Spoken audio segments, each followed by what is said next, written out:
Okay, so today we're going to talk about decision making during a chess game. In this position, one of my students was playing white, and they had an option as to whether to take back on f3 with the queen or the rook. Obviously they must recapture the knight, and obviously we can rule out pawn captures, as this opens up the king, weakens the pawn structure, very bad choice. Well, in the game, white decided to take with the queen. And I asked them why. What made you choose this? And my student pointed out two things. First, he said his rooks maintain control over the d file. Keeping the rooks doubled on the d file is useful, and keeping control over the only truly open file on the board was what he wanted to do.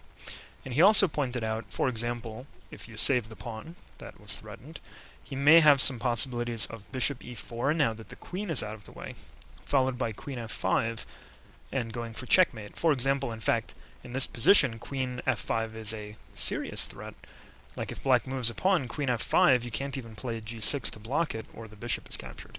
Now, of course, black made a couple of horrible moves there, but his reasoning was quite okay. Whenever you make a move in chess, whenever you make a choice, a decision, for example here, which way to capture, it's very important to have a reason for it. And as long as you have a reason for it, and you're my student, I'll say, okay, not bad. However, I wanted to show this position because actually it matters greatly which piece you take with. Rook takes f3, on the other hand, introduces some very interesting and kind of hard to notice tactical possibilities. Tactical possibilities just means attacking possibilities, chances to attack. Well, in the game, after queen takes f3, black chose to guard their pawn with rook e7. I suppose also maybe their thinking was to add some extra protection to the f7 pawn. Well, let's play the move rook takes f3, and let's look at some of the tactical possibilities that this move introduces. Now here, black can go wrong in many different ways. For example, let's just see what white's threat is. Let's make the same move, rook to e7, which has the benefit of guarding the pawn on b7. So we've made the same move, except the position is now vastly different. With a rook on f3 instead of a queen, there's a very nice possibility here, an exchange sacrifice. An exchange sacrifice just means giving away a rook for a minor piece, a bishop or knight. In this case, it's a bishop. Rook takes f6. Now, white is simply up a piece. If black doesn't take back, then black is down 3 points, so let's say black takes back. But now, the theme of this position is the pin. White can go queen g6 check. And black is basically busted here. Black is lost. For example, king h8. We want to play accurately. First we grab the pawn, opening the h file, playing a check. King g8. And now the move queen g8 check again. You might say, well, why go back and forth? Well, now the h file is open. So when the king steps back over, check here, and now rook to d3. Okay, the queen is in position on the h file. Actually, we might have played one unnecessary check there, but that's all right. The queen is in position on the h file. Rook g3 is now simply a game-ending threat. There's no good defense for black. Okay. Now, let's head back. Let's say instead, after queen g6 check, the king tries to escape the corner and goes king to f8.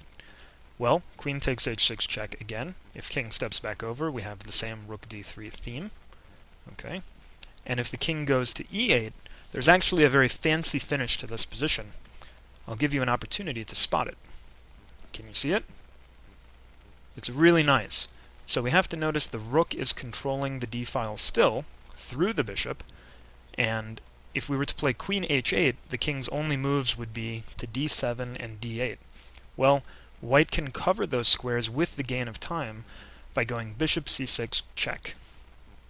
Now the king has no moves. The rook is controlling the d file, the queen is taking away f8, so the king cannot move, so black has to either choose between taking the bishop or blocking. Okay, now taking the bishop, unfortunately, leads to instant checkmate. Queen h8 mate. Game over. Blocking, on the other hand, does avoid mate for now. However, white can simply win a lot of material with bishop takes, creating a fork, and white will be ahead at the end of the day by at least a whole rook, probably a pawn or two as well. So, back to our key position. At this moment, it may not have seemed like a serious choice between taking with the queen or taking with the rook. And in fact, white did take with the queen, and the game ended up as a draw. However, rook takes f3 introduces some really nice attacking moves. Rook takes f6 that put black into a difficult position. Now, black is by no means lost. For example, black could defend here with queen b6. And white would have a variety of choices to keep the initiative going, to keep up the attack. The one that I like most is c4, anchoring the bishop, and now you can see the d-file is firmly under white's control. Even if black puts a rook there, okay, nothing doing. And for example, it's a little bit of a trap if white goes queen takes b2. Now we're back to the same rook takes f6 idea. Black also has to be careful, because now queen g6 may be a serious threat. For example, again, let's make a wasted move here for black.